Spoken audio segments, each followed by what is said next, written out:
Have you ever thought of the question, which works better, live bait or lures?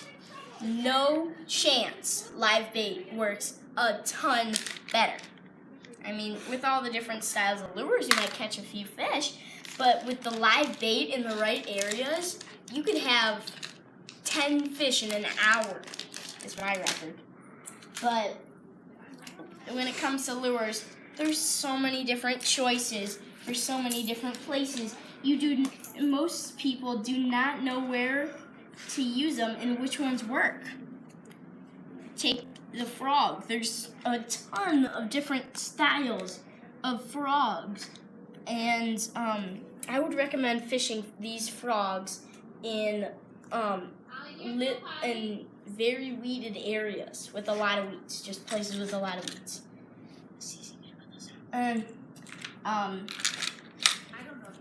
you could choose the rooster tail spinner. If you're going after trout, these would be your friend. These work like a charm for trout. And if you want to get down deep in the water to find the fish that live deeper, you might want to choose a crankbait. And those might be your friends.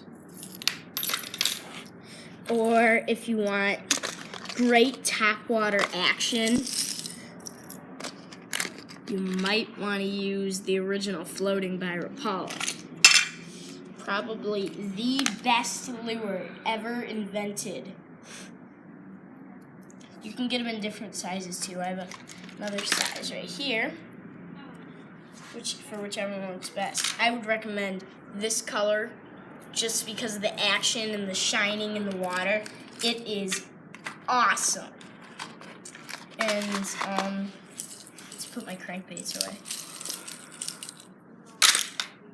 And if you want to get great shining, great action from the spinner baits, these types of spinners should be your guy.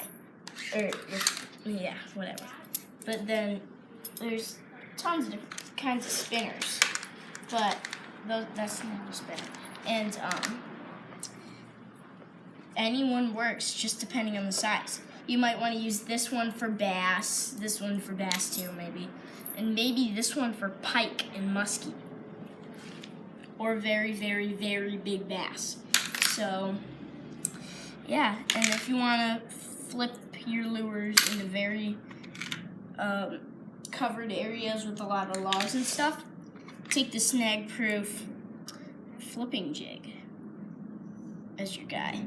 And that should be the lure that you use, because these things, when the weeds bump into them, nothing happens. It doesn't get snagged on the hook or anything. When a fish bites down, they come up and they push it down, enabling the hook to be able to be pulled forward and into the fish's mouth. And last but not least, the original popper. Poppers are good for any place, and they are great lures. They have great action. So how you work is you reel it in a little bit, and you pull it, and it spits water everywhere. And those are for great topwater things. But there's also the choice of Senkos or fake baits like this. But these things catch fish like a pro. And I don't know where. I have a different thing. I don't know where it is. But it has other fake baits like crawfish, good for darker, a little deeper waters. You could do a little bit shallower water too, I guess. But you also have lizards. I don't know what this thing is. I'm calling it a squid. Grub bait. Grub, I guess. This is the original grub, like this. And then you have these flies. You have minnows. You have tube baits. You have curly tail minnows. You have paddle. You have paddle tail minnows, curly tail grub spinners. You've got these kind of minnows, gut minnows. Hey, here's my baits. Havoc pit bosses. Those are the kind of things that work. I think I have one more in here. Nope. Oh, yes, I do. A lizard. But, yeah. Then again, if you're looking for the right bait, worms, minnows, crawfish, live bait. It's just live bait all the way. Live bait can catch as much fish as your whole arsenal of lures combined. Depending on fish. So, if you might wanna, if you subscribe and leave a comment, tell me about things I might have missed, and I can explain them to you, or things you're wondering.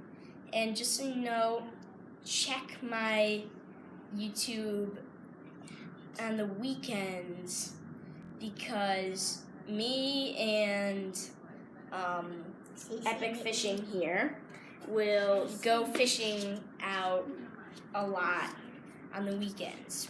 But I will also have guitar lessons up. So if you're wondering about guitar, I'll tell you close to when I'm going to post my next video, or when I'm editing the next video. So I will see you later. Woo!